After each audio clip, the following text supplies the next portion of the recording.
আসসালামু আলাইকুম। আপনাদের স্বাগতম জানাচ্ছি আমার ছোট রান্নাঘরে। আমি আজকে পটল আলু টমেটো দিয়া এই তেলাপিয়া মাছ রান্না করব।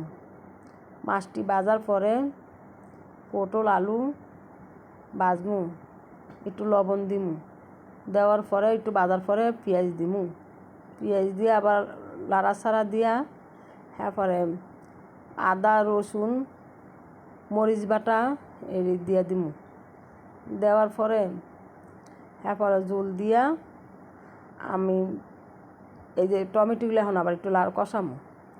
টমেটোগুলো একটু না কষাইলে কাঁচা গন্ধ আইব, জল দিলাম, জল দিয়া পরে মাছটি দিয়া আইব। আমার তরকারিটা দেখেন কত সুন্দর হয়েছে। যদি ভালো হয় একটা লাইক কমেন্ট শেয়ার জানাইন।